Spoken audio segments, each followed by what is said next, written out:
I'm Mr. Rosansky, and this is a speed run of Practice Test 7, the second module, the C module, the hard one.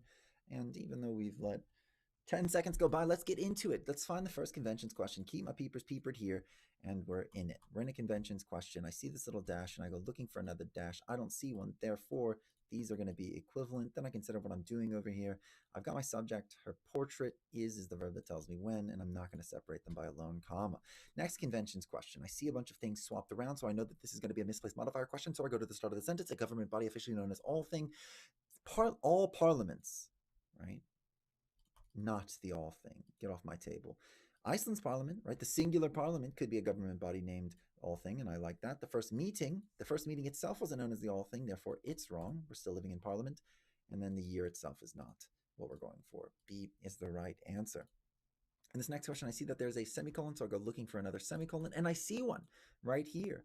This is my final thing in the list. I imagine if I were to plug this in, I can imagine this as the maybe second to last thing. Then I go looking for the first thing. I've got my first thing right here. List starts right here. We're inside the list, semicolon, because we need another one. I see another semicolon. I go looking in the text. Whoa, is this a huge sentence or not? Yeah, I don't see another semicolon, therefore this is chunky gross, this is chunky gross. Then I consider these two things.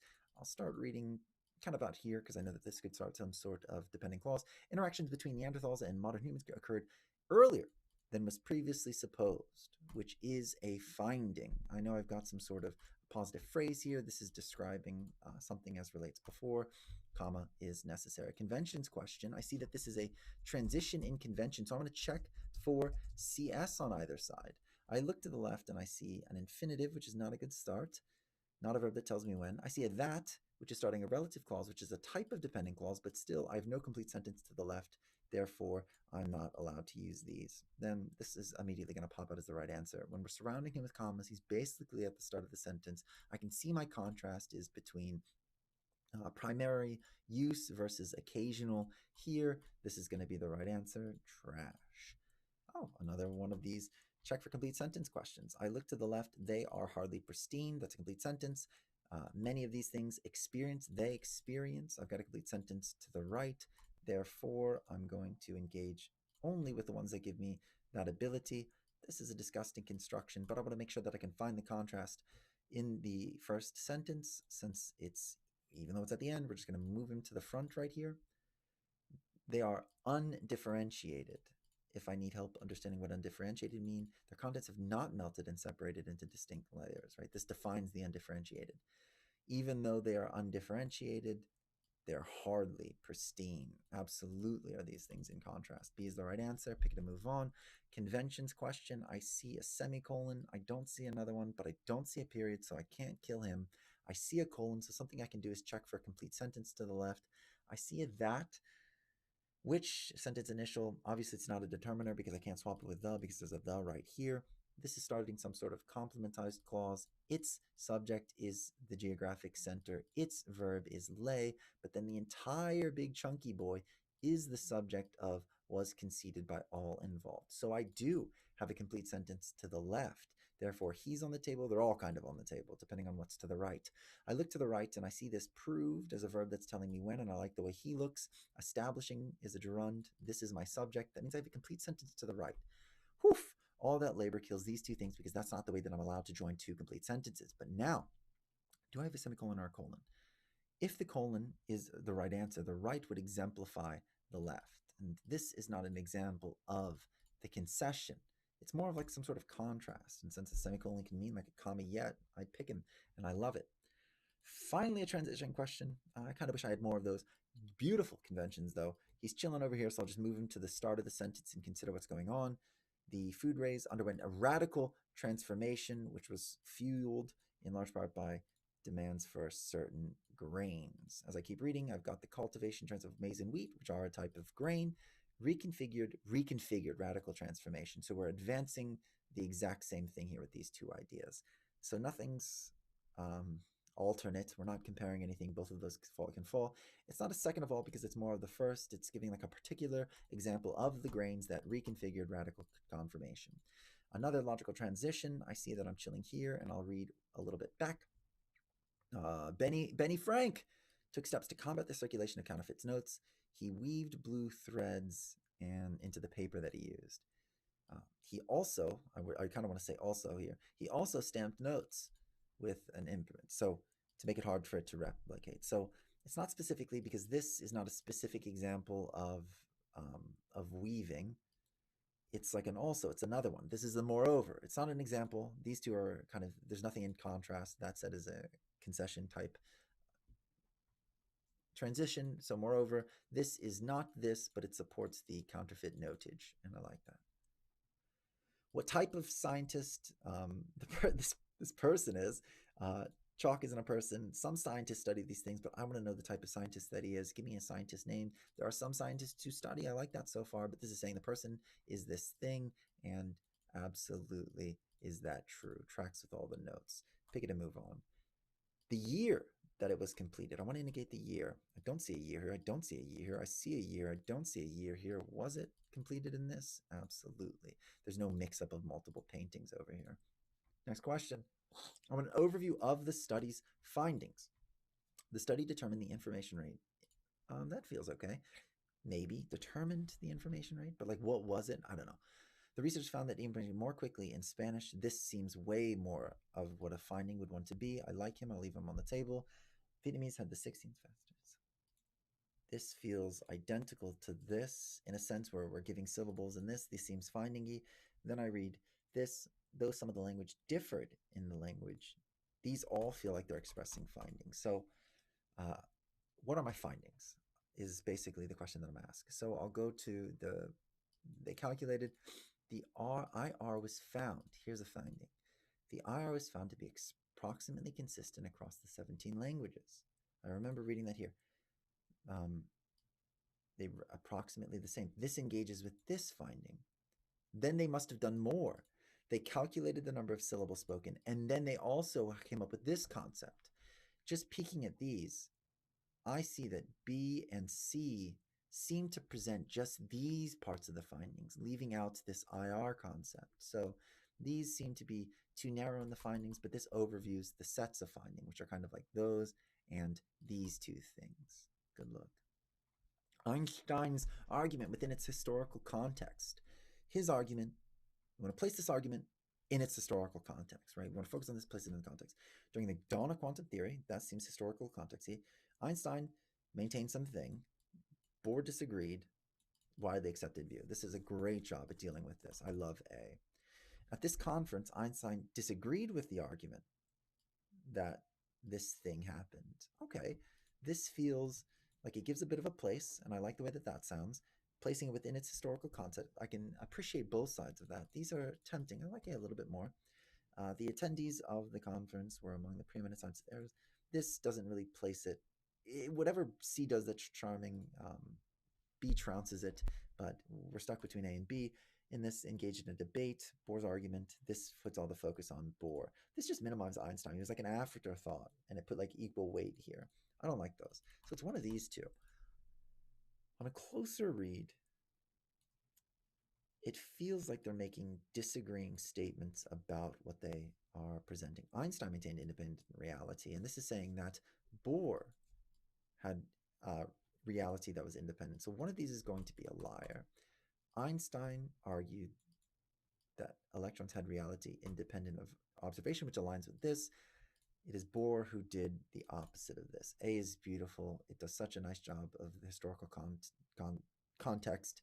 The history is quantum theory, and then that he took a big fat L seems to be the future of these things. Woof. Most logical and precise word or phrase. To blank the situation, what was the situation? This is my context clue or signal element. It's going to bounce me back here. Had few formal options. We wanted to fix it to rectify this one. We didn't want to maintain this. I don't see anything over here. Over the course of the years, painstakingly had this labor to create the painstakingly is going to be it. Over the course of the years to create the special effects. This is another signal element context clue. Was a tough, arduous is just a synonym for painstaking. I see a little colon here. The E tilapia can survive, but its life cycle does not involve relocation to a different biome, as does that of this other one. So we have a difference that this is the signal element is exemplifying some sort of difference, and conflated is to mix around, demarcated is to separate. Until recently, this was, but researchers and colleagues now claim to have identified pieces. They claim to have identified pieces. It's not going to be this, it's not going to be veritable. It's either spurious or notional. Until recently was spurious. Let's read the previous sentence. Posits. They believe this thing. It was just a belief. Oh, and it was a popular theory too. It's just notional. It's just an idea that they had. I am going to go for the underlined portion of the text. A slight wind shakes the seed pods. So I'm going to try to fight my fight here first, especially with some silly little poem. Who knows where that's going to take me? Does a slight wind shake the seed pods illustrate a change in the national event that the speaker implies is responsible? Maybe. I'll have to read the rest of the text. We'll come back to him. It establishes an example of consistency in the national that the speaker then contrasts with the unpredictable. I guess he survives too. It presents an observation of an occurrence in the natural world that the speaker then expands on. That does do that. It evokes the ordinariness of an event in nature to suggest. It evokes the, all right, all of these are fine. So I have to kind of consider with the second parts of all of these things that the speaker then contrasts, then expands. So I have to read more. So does he blame it for his failed life? My thoughts are spent as the black seeds. My thoughts tear me. I dread their fever. I'm scattered in its world. I'm scattered like the hot shriveled seeds. No, he is not saying that they're responsible for anything that happened. Put that little nonsense in jail.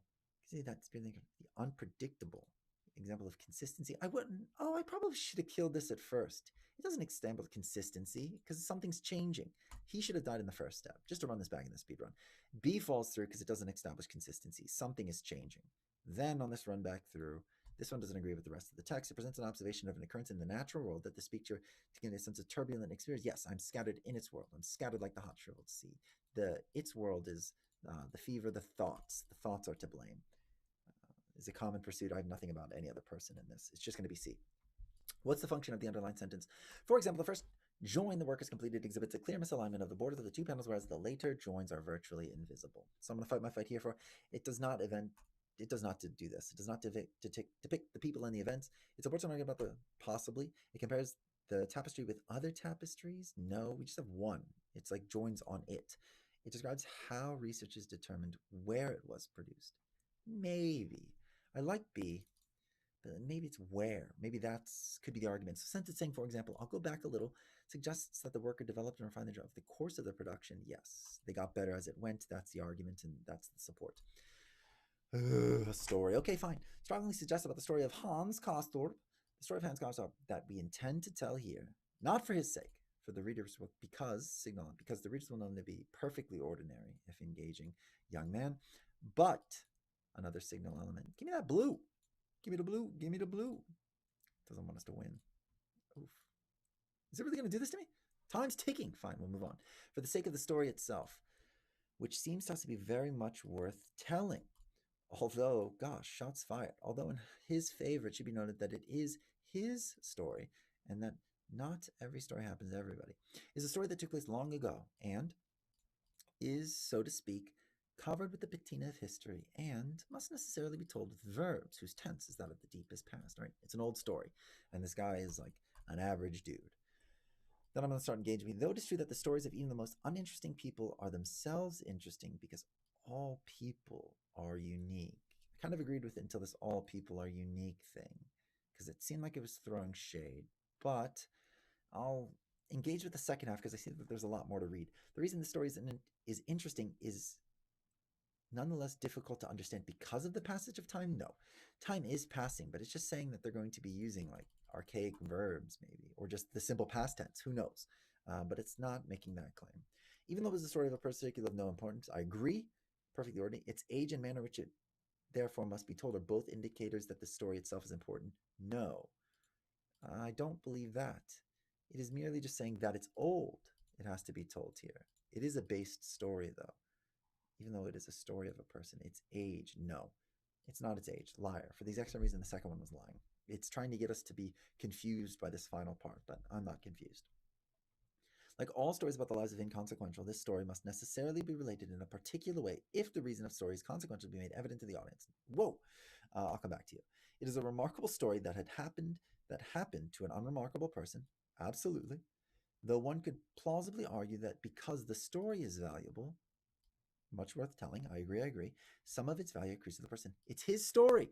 Yes, absolutely is D the right answer. C, it's kind of bizarre. Like all stories, this story must necessarily be related in a particular way. No, not all stories, because if the story were modern, then this wouldn't be true. C falls. We're going to try to support a researcher's conclusion. Let's bust out the text here. I'm going to highlight this, put a little notepad, examining the data from litho mantle rock from 3.8. The researchers dated transition to 3.2. There was a transition. Among rocks known to be throughput to significantly more are mantle, but this engages with the transition. These all, I want to know what it's, I want to know what kind of transition I'm dealing with because they all seem to try to present that. So the transition was, researchers investigated the timing of it. Lithosphere fractured into a dynamic place and it allows it to mix. Okay, so they're saying that 3.2 bill, the separate rocks mixed. That's the claim. And we want to support this. We can support something like this by they were different. Timeline is going to be a play because it sucks that we're going backwards is more time. Okay, but we can handle this. 3.4 separate, 3 mixy. That's what we want. Among rocks known to be older than 3.2 billion, significantly more are mantle-derived than lithospheric, but the opposite is true. No, because this isn't trying to prove the mixage as the shift. Mantle-derived rocks older than 3.2 show, so older than 3.2 are more diverse than this. This doesn't make any sense. We're saying is that a mix happened at 3.2, not that one was mixier before then and then went for it. There was a positive correlation. There's a positive correlation between the age of lithospheric rocks and their chemical similarity to mantle-derived. There's a positive correlation between the age of these rocks and their similarity. So that means the older, as age goes up, let's say, as age goes up, the chemical similarity to mantle-derived goes up? No, because they were separate, and then it changed. This is a liar. That's a liar. This is not true. Finally, mantle-derived rocks younger than 3.2 billion, so we're kind of on this side, in Mixieland, contain some material that is not found in older mantle-derived rocks, but is found, absolutely. This shows the mix. Gosh, had to be D. Work through all of those things. We're trying to support the researcher's conclusion. What is the researcher's conclusion? Drew this conclusion. Whoa, didn't mean to do that. Drew this conclusion. Let's go back to a sentence to find some sort of conclusion. Claim that an observable pattern in such references reflects a shift in human behavior prompted by, so electricity in the late 19th caused a change. Electricity, electric lighting in the late 19th century caused a change. So we want to support this. So we would want changes caused by electricity. So I am immediately anticipating some sort of nighttime change. What an easier thing to digest than that last one. Novels published after the 1800s include the clock phrase is 10 a.m. less often than novels published before these. So there's a change here, but they're using a.m. more. That's not what I would be expecting. I want more late night behavior. Novels published after 1880 contain significantly more references to activities occurring after 10. This maps on exactly the new novels from earlier. So earlier, they didn't have lights, so they weren't going to be doing things at 10 p.m. or after. Now they do. I like this. Among novels published in the 19th century, implied time references become more common than clock phrases. Implied, this doesn't engage with the notion that I want it to be at night. I just want to see what the difference between implied and clock phrases are. Clock phrases are clock phrases, and about the mention of a meal. No. If it said like late night supper, maybe I'd agree with this, but this isn't engaging with the electric light.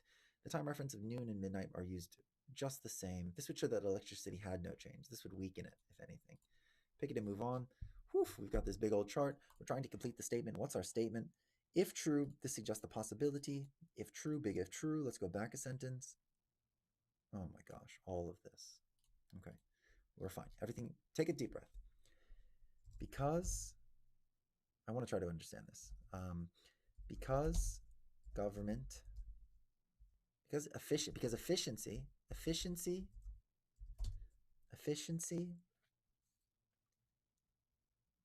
makes for GDP. GDP would increase as population goes down.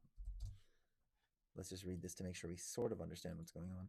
Because efficient national government is necessary to provide urban services and infrastructure that attract economic investment, he proposes that, absent other factors, the importance of GDP per capita growth to ULE would likely increase relative to, so it could stay the same. It's just GDP has to go up a ton, way more than the other one as the government becomes efficient. If this is true, it suggests the possibility. Okay, let's engage. Oh, we don't want to zoom out too much. We're still good.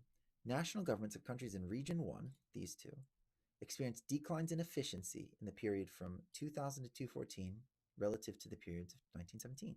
So less efficiency, less GDP, and population is spiking. I love this. Countries in Region 1, I love this. Countries in Region 1 experienced a slower rate of economic growth in the period from 2014 to 2020 to 2014 than countries in Region 2 did, despite increasing national government efficiency in Region 1. I was pausing because I'm considering this like slower rate. Is that what we're measuring? But I don't even have to engage with that. This despite increasing national government efficiency. No, the thing that I think I understand is that government efficiency didn't increase. There was declines, and that's why GDP's tanked and this has gone up. National governments of most countries in Region 2 became more efficient in the period of, I kind of disagree with this, than they had in the period from more efficient then, but we're intra-comparing. Oh no, this is going up. I like this so far. But those of several countries in the region did not. In the region, no. I don't have anywhere on the chart this measuring of inside the region. National governments of Region 1 and Region 2 generally became more efficient. No. I'm staking my claim that if I've understood this properly, this is a liar. This is a liar. A is the right answer. Pick it and move on. The student asserts, we want to support the assertion. The student asserts that while initial efforts at trade liberalization were shaped by limited capital, this situation resolved during the 2000s. Let me just try to deal with the summary before I go after the liar. So initially, limited capital mattered, but it was solved. So let's try to engage with some of these informations on this chart. Processing imports, how many questions do I have? Easy. Processing imports with inputs were greater. Processing imports with inputs. Processing with inputs was greater than both ordinary processing inputs. Was greater than both ordinary inputs and assembly in 2006. No, that one's a liar. This bar's huge. Ordinary inputs were better. From 2000 to 2006. So each one of these is a separate one. What a weird little chart. Processing imports with inputs rose much more sharply than processing inputs with assembly did. Sure, that's true.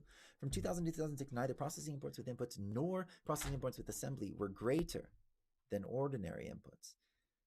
2006 were greater than ordinary inputs. Greater than, that's true, that's true, that's true. This is the highest one, that's true. Processing imports with assembly were greater in 2006 than processing imports with inputs in 2000. Processing imports with assembly in 2006 were greater than processing inputs in 2000. That's true. What am I trying to prove? That the initial limited capital mattered, but it was solved. So what does it mean to have limited capital? So one reading for that notion, I need to know. One mean of trade liberalization involves expanding from ordinary inputs into an emphasis on this, which have two types. Okay, that's important. So trade liberalization was resolved, but the problem was limited capital. In processing with assembly, raw materials from a foreign trading partner without payment and sends the final good charging for assembly, in which a firm expends capital to buy, so they have to have money to start. So we would want to see an increase in processing with inputs. I want an increase in with input. So now the processing of inputs were assembly greater than the ordinary. No, this is not what we're trying to prove. We're trying to show a resolution by increase with input. processing with inputs greater than something. We don't want that. No. From processing with input rose much more. Good. This huge increase shows that they are resolving the fact that they don't have dollary dues. They're buying their own stuff from the start. I love it. Most logically complete the text. I read the final sentence. Given archaeology evidence that maize interrented in Mexico and diffused northward into what became some linguists' reason. Gosh, this some linguists reason. Maybe I think that others might reason something else, so I'll go back a sentence. Vocabulary pertaining to maize isn't shared between northern and southern branches, despite crops' universal cultivation. So language does not exist between branches, even though, no, because, no, I don't want to give any signal element. Given archaeology, maize started in Mexico and went north. Some language nerds believe something. The language does not exist between the branches. Language about maize. Language about maize does not exist between the branches. Maize originated or not. All right, let's start engaging. Northern tribes likely obtained the crop directly from southern tribes. No. They don't share language, so you would logically assume that they have these things rather than from a different person. That doesn't make sense. And it also doesn't make sense from the notion of northward, just because this tribe might not be the only people in the South. Variations in maize-related vocabulary within each branch of the family likely reflects different methods. No, that doesn't make sense. One, we're trying to track some sort of spread, but the vocabulary, you would expect there to be something in common. Southern tribes likely acquired maize at roughly the same time, though from different sources. Southern tribes at the same. No, we're talking about the spread going. I'm okay. The spread going up. This doesn't engage with the spreading northward. Then the family branches into northern. The family's division likely preceded the acquisition of the crop. I like this. There's no language shared between them. They separated. Then it came through. And however it came through, who knows? Good. Yeah, that's where like this is making a claim that this has nothing to do with, right? It's not the field of linguists to make these claims. It's got to be this one, that they broke apart, language separated. It's got to be. Then they got it, however they got it, trickling up from whatever it is. I'm going to read this final sentence, allowing us to conclude. Attending to this context, what's this context? Bounce me back a sentence. We should instead consider that in 1974, the art established recognition was restricted to, they supported these. Wow, this is huge. Leaving, so the establishment man, the establishment supports muralists, socio blah blah blah. So non-muralists mad. This allows for, we've also got the signal element here, but I'm low on time, so I can't read everything. The presence of instant mural represents the social constraints placed on women at the time. Okay. I don't remember anything about women in this, but Sandoval's presence represents Mario's frustration at the lack of recognition. No. The muralists are chill. That's not a problem. I want to know something about this Sandoval, but we'll low on time. We'll keep cruising. The main subject of is a female expressing the main. I don't know anything about this female stuff. And the marginalization of certain types of art. This seems to make sense, right? There are marginalization of certain types, non-muralism. I like B so far. Is a reflection of the constraining aesthetic expectations placed on Chicano artists in general, rather than on the social constraints placed on women. Once again, I have no idea where this women thing's coming from, but I like this one as well. I like this. I like this. I don't understand this notion of women. Maybe that's what that instead is. Let me just cruise through this one. His best notion is not on the schedule placed on women, but as a critique of depiction of Chicano. No, we're not. We're mad at the man. So it's one of these two things. What does this instead say? It's saying all this evidence we should instead consider some. But the presence of is unexplained. Oh, so it's not equal, right? It's got to be this rather than engages with the instead that's present there, opens up an interpretation that follows all of the evidence. This little sassiness here, we need to engage with C. We have 2 minutes for this final one. Because coins with silver content below 80% were bad, less than 80% trash. The crisis in confidence occurred. Crisis in 367 that was fixed by even though poor his decision to. No idea. Proclaim that the percentage of silver in coins suitable for trade would be raised to a threshold higher than 80. No idea where that's coming from. Keep the amount of silver. Decrease their weight. No idea where that's coming from. Begin minting heavier coins with a proportion of silver to copper. Similar to that in coins minted in 367. Fund. I need to read more. An analysis. 4th century. While a coin contains about this, so it got less copper, and that started to be problematic. When there was an increase in copper, more copper percent is bad, giving it a relatively yellowish appearance that traders would have noticed. So once copper got to 20%, it got rough. Okay. Fund mining silver. They don't want more copper. This one's going to fall. Begin minting heavier coins with a proportion of silver to copper. No. We have a problem is the fact that there is this amount. To maintain the proportion, more of it isn't going to solve our problem. It's either A or B here, and we're low on time. Proclaim that the percentage of silver in coins suitable trade would be raised to a threshold higher than, but they're poor. How are they going to do this? This would just be using less copper. Keep the amount of silver consistent, but decrease the weight. So this is to remove copper. And even this is allowed. This is going to be my pick. Additionally, raise to a threshold higher than 80%, below 80. Oh, this fits under the umbrella of this. I have a long explanation, but I don't have time for it. But I'm 1000% sure this is going to be the right answer. Too easy. I guess I could explain right now. What I didn't like about that other one is raise to higher. It allows for a scope of percentage that would be a waste of income. But I'll just have a longer video where I explain that more. GG's, too easy.